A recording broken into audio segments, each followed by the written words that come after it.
Tom Steyer is a guy who almost makes me want to start up a good old fashioned USA chant. You know why? Because Tom Steyer proves that in America, if you're a billionaire and you're willing to blow massive sums of money in a short span of time, you can achieve almost anything. And isn't that a glorious message that we all find to be central to the broader American ethos, especially when it comes to the political arena? Tom Steyer announced with great fanfare today that he passed the 130,000 donor mark, which means that theoretically he's going to qualify for not just the September debate, but the October debate. So he's now virtually certain to appear in the debates in September. In October, he essentially purchased his way into contention, to the extent that being in the debate means that you're in contention, by gaming the system that the DNC proudly declared was going to be oriented around gauging genuine grassroots support. Grassroots support, the DNC claims, was going to determine placements in these debates. Hilariously, Steyer went on TV this morning, MSNBC, and labeled himself a grassroots activist. Gee, that's a good one. Please name for me another grassroots activist who would be able to spend $2.9 million in 30 days on Facebook ads alone. And those ads, in those ads, Steyer is begging for $1 donations.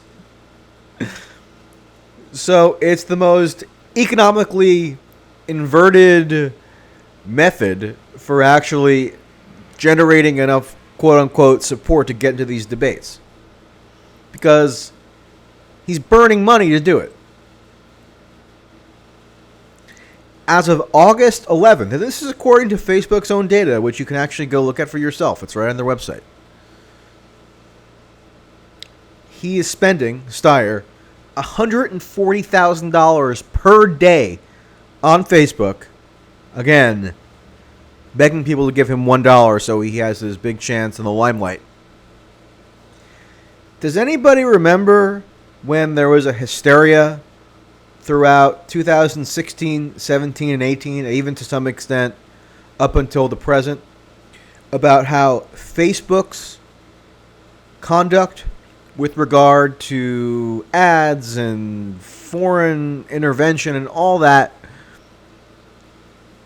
created a set of conditions whereby democracy was subverted and Trump won the 2016 election? Remember how that was a popular belief for a long time and maybe still is? Well, what did Democrats do?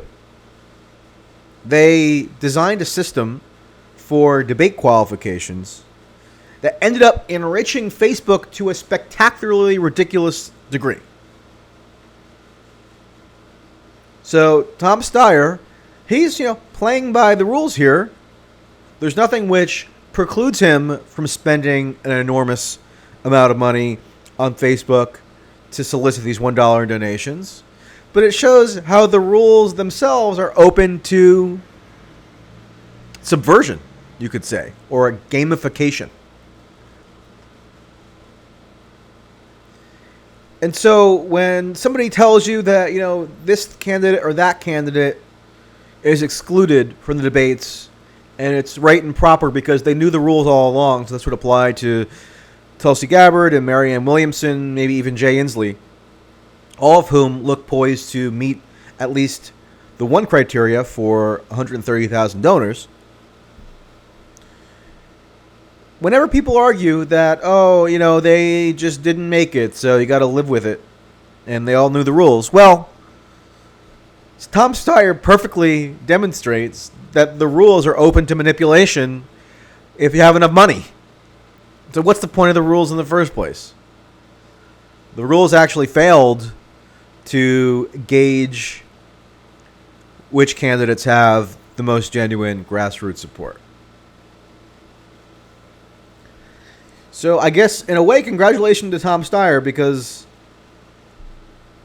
you could argue that he's exposed the fallacy of the system here. Now, Steyer still needs one more qualifying poll, but he's pretty likely to get it, because if you look at the Morning Consult tracker poll, Steyer's at 6% in the early states. So Morning Consult does a tracker of the national figures and then also an aggregate of the 4 early states: Iowa, New Hampshire, South Carolina, Nevada. Steyer's at 6% in that aggregate, which makes him tied with Kamala Harris, Mayor Pete, etc., which is ridiculous. That Steyer was able to purchase his way into contention here in a most blatant possible fashion.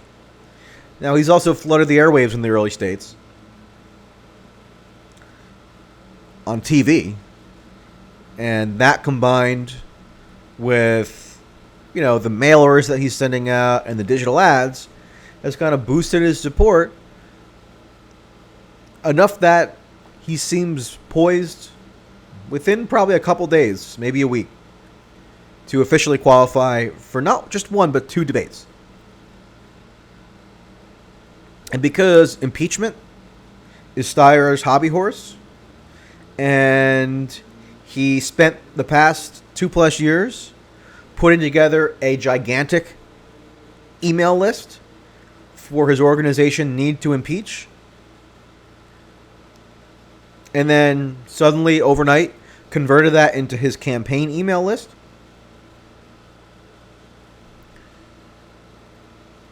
that goes to show that there's going to be a lot more discussion around impeachment probably in the fall, when at least Gerald Nadler, the House Judiciary Chairman, claims that he's going to be making a decision as to whether to refer articles of impeachment to the full House.